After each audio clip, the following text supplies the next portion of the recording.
What's going on, guys, and welcome back to the channel. So today we have another Q&A video with questions that have been inspired from my TikTok community. So as always, guys, if you are not following me on TikTok, I highly recommend you do that. Not only do I post good content over there, but that's also going to be your opportunity to be able to ask questions for these videos if that's something that you're interested in.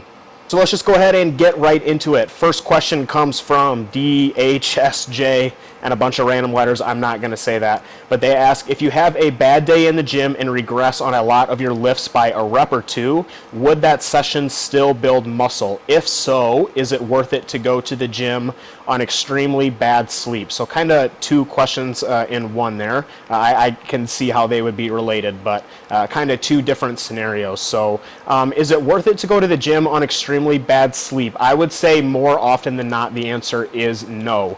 Now, if there is a situation where you have to go for scheduling reasons or something along those lines, or you really want to go, what I would recommend is to do a deload session. So I would work at a considerably lower amount of training volume. So maybe anywhere from 50 to 66% less volume. Still keep the intensity high so that you can keep the stimulus high and still potentially stimulate hypertrophy.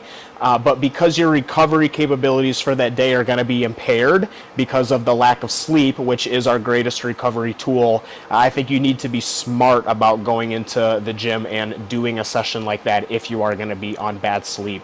Now, the first part, if you have a bad day in the gym and regress on a lot of your lifts by a rep or two, would that session still build muscle?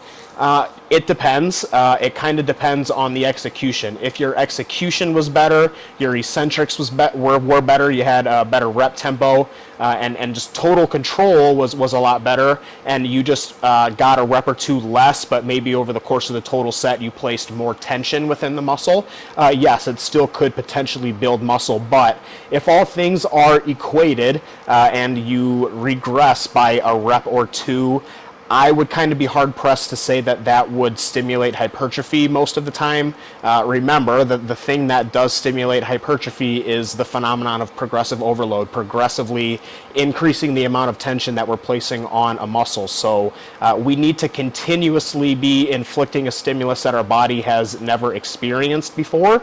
And if we are inflicting a stimulus that is lower than what our body's like maximum threshold would be, that stimulus may not be sufficient enough in order to stimulate hypertrophy. But there's a lot of things that go into something like that. It's not just that black and white, like if you lose reps, no muscle growth happens. It's not always that simple. But assuming all things are created equal, I would be hard-pressed to say that it would. Okay, next question comes from Fried Pickle Sandwich, and they ask, would splitting movements that focused on the shortened position on A day and lengthened position on B day be a smart move?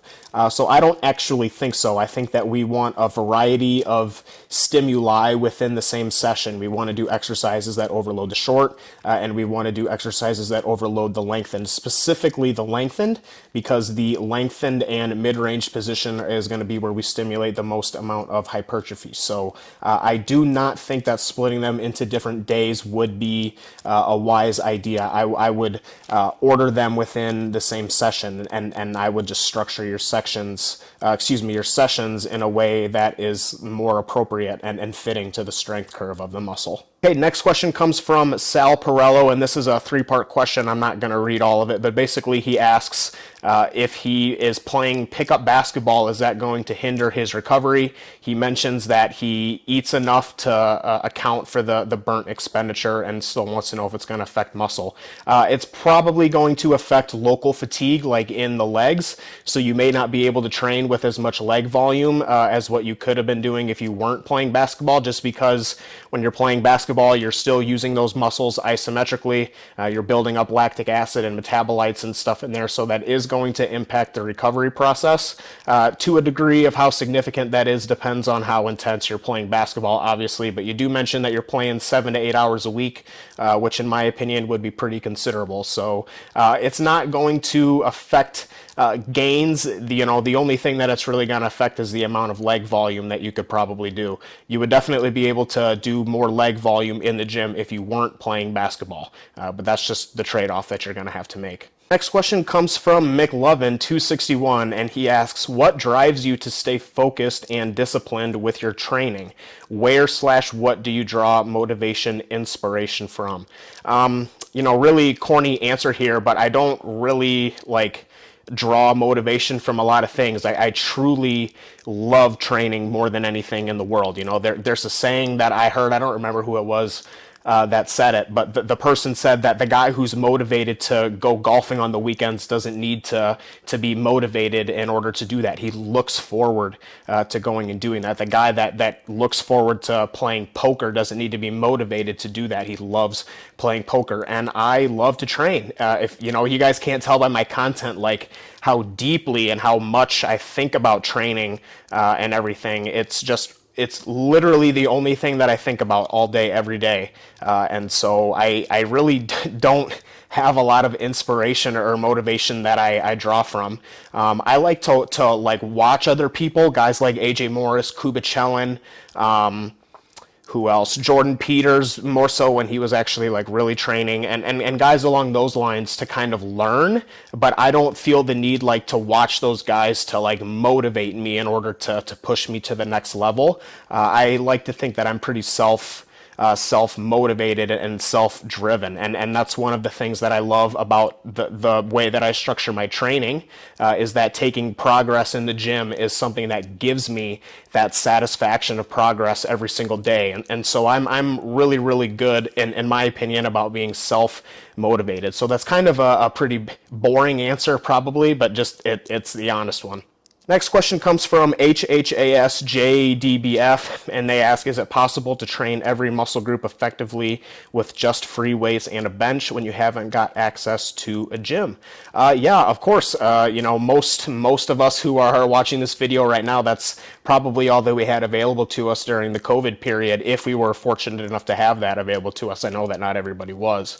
But it definitely is possible to hit everything with that. The only thing that I can think you would potentially have an issue with is an exercise that fully shortens the hamstring, and actually, now that I'm thinking about that, if you have a dumbbell and a bench, you can do a lying dumbbell hamstring curl, and you probably wouldn't have an exercise that fully shortens the quad, like a leg extension or something along those lines, but you can squat and split squat and everything, which is still going to hit the quads and is going to be much more effective for the quads than a leg extension anyway. So absolutely, man, you definitely can hit everything with just that. Now, is it the most optimal thing to do? No, of course not. Obviously, we want variety and different stimuli from different loading curves and all of those things. But if it's something where you just have to make do for a couple weeks or a couple months, it's absolutely possible. I think a lot of people prove that during the COVID time. All right, final question here is from Connor and Arsenault. And he asks, during a deload, should you take a caffeine break, or is it still okay to have a small amount early on in the day as long as sleep isn't impaired? So I prefer to take deloads as an opportunity to cleanse or reset your body's caffeine tolerance.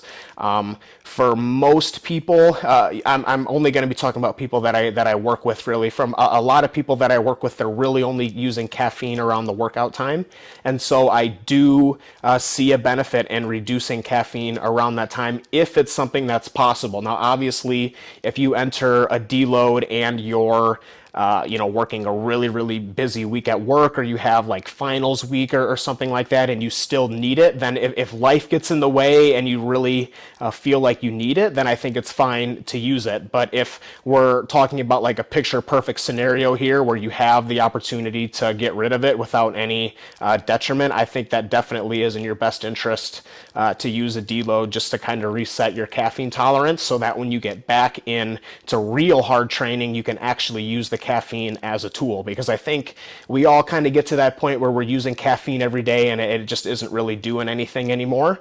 And it feels really good when you reset your tolerance and you can just take a small amount of caffeine and you feel wired. And I think that becomes very beneficial to you when training starts to get really hard. Okay guys, thank you so much to everyone who asked questions, and thank you guys for watching. As always, if you guys are interested in participating in these Q&As, please follow me on TikTok. I have it in my description below. I try to do these every week or every other week or sometime along there, but I've been pretty consistent about getting them out. So if you guys want to get questions in, then that is going to be the best opportunity to do so. Thanks again for watching, guys, and as always, take care of yourselves.